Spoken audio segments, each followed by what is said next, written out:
శ్రీమాత్రే నమః. గురవే సర్వలోకానాం విసజే భవరోగిణాం నిదయే సర్వవిద్యానాం దక్షిణామూర్తయే నమః. వసుదేవసుతం దేవం కంసచానూరమర్దనం దేవకీ పరమానందం కృష్ణం వందే జగద్గురుం. సద్గురుకులదేవతాభ్యో నమః. ప్రతి ఒక్కరు కూడా మీ యొక్క గురువులను, మీకు విద్య నేర్పిన గురు, మీ యొక్క ఉద్యోగంలో గురు, మీకు వ్యాపారంలో గురు, మీ ఇంటి గురువులు, జగద్గురువులందరినీ కూడాను ప్రార్థన చేసుకోండి. ఈ నెల మనం చెప్పుకోబోయే ఈ యొక్క జాతక ఫలితమంతా కూడాను గురుగ్రహ స్థాన చలనం, దాన్ని గురు పెయర్చి అంటారు. రానున్న మే 1, 2024 నాడు స్థానం మారుతున్నారు. బృహస్పతి తన యొక్క స్థానం మేషరాశి నుండి వృషభ రాశికి మారుతున్నారు.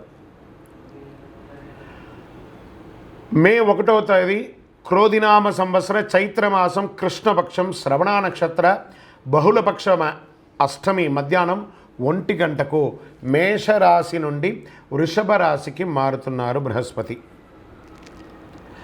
దేవగురువైనటువంటి బృహస్పతి గురు భగవానుడు మేషరాశి నుండి అసుర గురువు అయినటువంటి శుక్రుని యొక్క రాశిలోకి మారుతున్నారు వృషభంలో. ఈ సంవత్సరం కాలపురుషుని యొక్క తత్వంలో 2వ ఇల్లు అయినటువంటి ధనస్థానంలో గురు భగవానుడు కూర్చోబోతున్నాడు.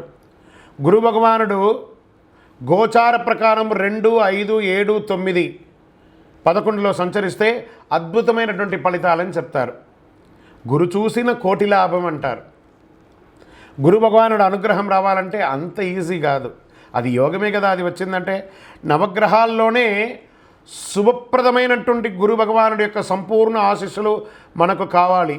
ఐశ్వర్యం, పదవి, విద్య, వివాహం అన్ని రకాలుగా కావలసినటువంటి ఇచ్చే ఏకైక దేవుడు ఈ నవగ్రహాల్లో ఎవరైనా ఉన్నారంటే అది బృహస్పతి దేవుడే, గురు భగవానుడు. 2024 గురు ప్రభావంతో ఈ 3 రాశుల వారికి కొత్త ఏడాదంతా విశేషమైనటువంటి ప్రయోజనాలు ఉంటాయి. గురువు వృషభ రాశిలో కూర్చొని తన 5వ చూపుతో కన్యా రాశిని చూస్తున్నారు, 7వ చూపుతో వృశ్చిక రాశిని చూస్తున్నారు, 9వ చూపుతో మకర రాశిని చూస్తున్నారు.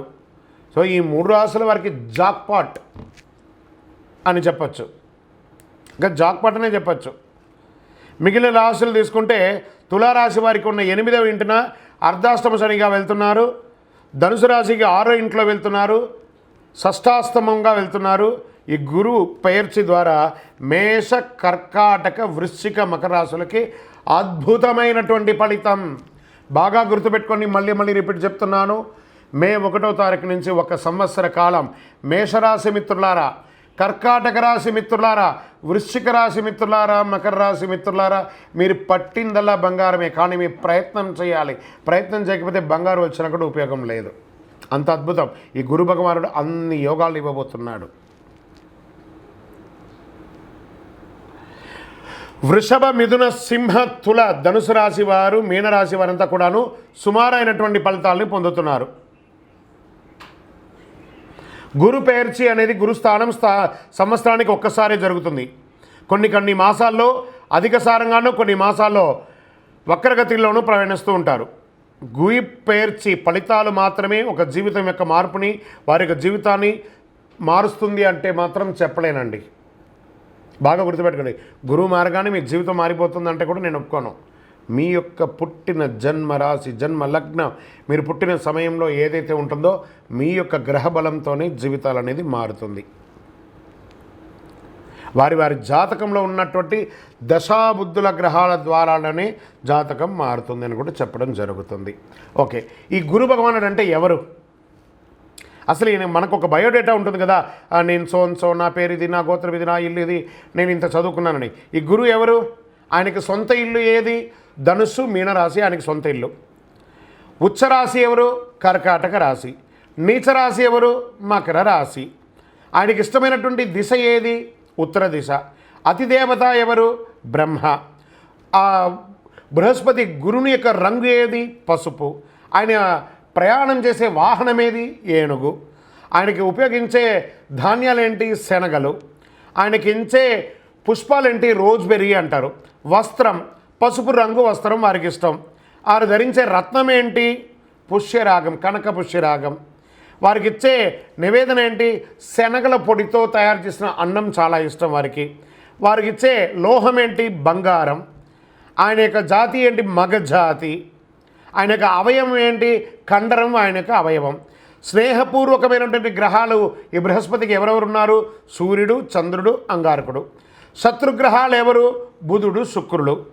ఆయన యొక్క భార్య ఎవరు? తారాదేవి. మరి ఆయన పిల్లలు ఎవరు? భారద్వాజుడు, కుజుడు. ప్రార్థనా స్థలాలు ఏమున్నాయి? దక్షిణామూర్తి స్థలాలు, గురుస్థానాలు, గురు భగవానునికి సంబంధించిన అన్ని దేవాలయాలు ఆయనకి ప్రార్థనా స్థలమే. ఆయనకి అర్హత ఏంటి? ఈయనకున్న అర్హత, ఈయనకొక పొజిషన్ ఏంటి అంటే దేవగురువుగా ఆయన ఉన్నారు. ఎంత అద్భుతం చూస్తారా ఈ బృహస్పతి. మళ్ళీ చెప్తాను, గురు చూసిన కోటి లాభం. సరే, ఈ యొక్క బృహస్పతి యొక్క అనుగ్రహంతో ఈ 12 రాసుల వారికి, ద్వాదశ రాశుల వారికి ఈ సంవత్సరం ఎలా ఉండబోతుందని ఒక్కొక్క రాశిగా మనం తెలుసుకోబోతున్నాం.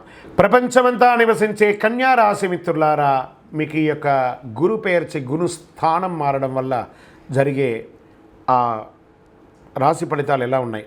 గత కొన్నేళ్ళుగా ఇబ్బందులు ఎదుర్కొంటున్న కన్యా రాశి వారికి ఈ గురు సంచారం ప్రయోజనకరంగా ఉంటుంది.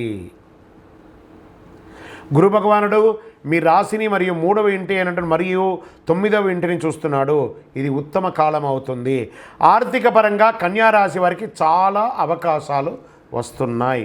సుదీర్ఘ పోరాటం తర్వాత మీ ప్రయత్నాలు లాభిస్తుంది. కొత్త ఉద్యోగం పొందడానికి, విదేశాల్లో ఉద్యోగం పొందడానికి, పనిలో సమస్యలను పరిష్కరించుకోవడానికి, కొత్త వ్యాపారాన్ని ప్రారంభించడానికి, జాయింట్ వెంచర్ ప్రారంభించడానికి ఇది ఒక అద్భుతమైనటువంటి కాలం. వ్యాపారాన్ని ప్రారంభించే ముందు ఆలోచించి ప్రారంభించండి. వాహనం, కొత్త వాహనం కొంటారు. వివాహం, సంతానం లేని వారికి సంతానం, ఇవన్నీ జరగబోతుంది. ఇంట్లో ఆస్తి సమస్యలు సాఫీగా తీరుతుంది. ఉమ్మడి మార్గంలో ఉన్న సమస్యలు పరిష్కారం అవుతుంది. గురు భగవానుడు స్థానం చేస్తున్నాడు కాబట్టి వ్యాపారం చేసే కన్యా రాశి వారికి ఇది అద్భుతమైనటువంటి కాలం. మీరు ఈ సంవత్సరంలో ఇల్లు కట్టుకోవడం ఖాయం, వాహనం కొనడం ఖాయం. ఆరోగ్య విషయంలో వస్తే 6వ ఇంట్లో శని ఆరోగ్య సమస్యను తగ్గిస్తున్నాడు కాబట్టి ఆరోగ్యపరంగా కూడా ఈ సంవత్సరం బాగా ఉంటారు. రోగ నిరోధక శక్తి సూచించే 7వ ఇంట్లో రాహు ఆరోగ్య సమస్యలను కలిగించిన గురు భగవానుని యొక్క చూపుతో సంపూర్ణ ఆరోగ్యవంతులుగా ఉంటారు. కాస్త ఆరోగ్యం పెట్టే శ్రద్ధ మాత్రం వహించండి. వివాహ ప్రయత్నాలు చేసేవారికి మంచి వివాహ భాగస్వామి దొరుకుతుంది. సంతానం కోసం తహతలాడే వారికి అద్భుతమైనటువంటి సంతానం. జీవితంలో అడ్డంకులన్నీ తొలగిపోయి ఆనందంగా ఉంటారు దంపతుల మధ్య. గురు భగవానుడు కోటి లాభాన్ని ఇస్తున్నాడు. రాజకీయ నాయకులకి, కన్యా రాశిలో ఉన్నటువంటి రాజకీయ నాయకులకి స్ట్రెస్ మాత్రం విపరీతంగా ఉంటుంది. ఊగిసలాడినా ఏదో ఒక సమయంలో, లాస్ట్ సమయంలో మీరు అద్భుతాన్ని పొందే అవకాశాలు ఉంటాయి. ఐటీ రంగం వారికి చాలా అవకాశాలు వస్తున్నాయి. ప్రింటింగ్ ఎలక్ట్రానిక్ వారికి చాలా అద్భుతం. వ్యవసాయదారులకి చాలా అద్భుతం అని కూడా చెప్పచ్చు. గురు భగవానుడు మరి చక్కత్వాల వారు స్వయంగా కలిసి ఉన్నారు కాబట్టి ఈ గురు పేర్చి రోజు మే 1వ తారీఖున సంవత్సర కాలం వచ్చే ఫలితాన్నిచ్చే ఆ గురు భగవానుడు పోయి మీ దేవాలయంలో మీ వయసు ఎంత ఉందో అన్ని నువ్వుల నూనెతో దీపం వెలిగించండి, శనగలతో మాల వేయండి. మీ యొక్క సంపూర్ణ జాతకం తెలుసుకోవడానికి మీ పరిసర ప్రాంతాల్లో ఉన్నటువంటి సద్గురువులను సంప్రదించండి. లేదా మా ద్వారా తెలుసుకోవాలనుకుంటే కింద కనబడుతున్నటువంటి నెంబర్కి మీ పేరు, date of birth, time of birth, place of birth WhatsApp చేయండి, కాల్ చేయకండి. ఇంకను సకల దోషాలు తొలగి ఆనందంగా ఉండడానికి సద్గురవే నమః అని ఎంత వీరుంటే అంత పారాయణం చేయండి. విజయోస్తు.